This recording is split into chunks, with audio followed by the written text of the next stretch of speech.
Soal nomor 24, sebuah beban bermasa M yang diikatkan pada ujung sebuah pegas dengan konstanta pegas K diletakkan pada lantai datar dengan ujung pegas sebelah kiri terikat pada dinding. Beban ditarik ke kanan sampai titik A yang berjarak A dari titik setimbang dan kemudian dilepaskan sehingga berosilasi. Setelah dilepas, beban bergerak ke kiri melewati titik setimbang O dan berhenti saat pada jarak B di titik sebelah kiri titik setimbang. Oke, saya gambarkan kurang lebih seperti ini ya gerakannya. Jadi ini benda bermasa M ditarik ke kanan sejauh A, kemudian dilepas, maka dia bergerak ke kiri, kemudian dia berhenti di B. Terus setelah di B, kata soal ini kemudian beban bergerak ke kanan dan berhenti saat pada jarak C. Kemudian si benda ini bergerak ke kanan sampai ke berjarak C dari titik setimbang. Apabila EK adalah energi kinetik sistem dan EK di O maka sama dengan setengah KB kuadrat maka titik-titik. Nah, sebenarnya soal ini gampang ya. Jadi perlu diketahui ini gerakan dari pegas. Kalau misalkan kondisinya licin, maka ketika bergerak sini jaraknya A, maka dia bergerak ke sini ya. Itu sebenarnya B sama dengan A-nya ini sama ya. A ini sama dengan B. Kalau misalkan licin, misalkan seperti ini, biar lebih jelas ya. Misalnya saya tarik ini 10 cm. Kemudian dilepas, maka ketika dilepas, maka si benda ini dia akan bergerak ke sini juga jaraknya 10 cm. Kemudian dia bergerak lagi ke sini 10 cm lagi dan seterusnya. Dia nggak pernah berubah.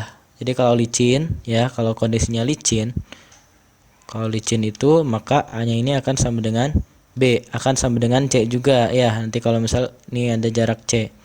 Tapi kalau misalkan kasar, ini misalkan 10 cm. Ketika bergerak ke sini maka ini nggak sampai 10 cm, mungkin ini 8 cm, kemudian berkurang lagi 6 cm, berkurang lagi jadi 4, jadi 2, jadi 1 dan akhirnya dia berhenti. Itu kalau kasar. Nah, di sini sebenarnya kan nggak ada keterangannya ya, licin atau kasar ya.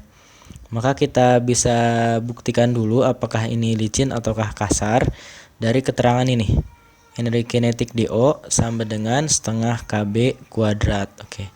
Cara mencari energi kinetik, kita anggap dulu licin dulu ya. Kita anggap dulu licin, apakah benar licin? Kalau licin itu berlaku hukum energi mekanik. Kekalahan energi mekanik, maka energi mekanik di O ini sama dengan energi mekanik di A sama dengan energi mekanik di B. Energi mekanik itu rumusnya EP ditambah EK. Oke, ini saya tulis sini aja ya. M itu rumusnya EP ditambah dengan EK. Kemudian kita masukkan kondisinya ke setiap titik ini. Untuk di titik O, benda ini dia hanya mempunyai energi kinetik. Jadi ada energi kinetik aja. Sedangkan EP-nya itu sama dengan 0. Tapi kebalikannya untuk di titik A dan di titik B ini dia cuma punya EP. EPA dan ini juga cuma EPB. Kenapa seperti itu? Karena ketika ditarik ke sini, ini kan awalnya diam di sini ya. Kalau diam berarti EK-nya itu sama dengan 0. Di sini juga kan diam. Jadi kalau diam EK-nya 0, jadi cuma ada EP. Sedangkan di sini itu dia bergerak di sini ya. Dan EP-nya itu 0 karena EP itu rumusnya setengah KY kuadrat dan Y ini simpangan. Simpangannya di sini dia di titik setimbang. Kalau titik setimbang simpangannya 0. EKO ini EKO aja. EP itu rumusnya setengah KY kuadrat, berarti kalau setengah K. Nah, Y ini simpangan, kalau di titik A berarti simpangannya itu A kuadrat ya.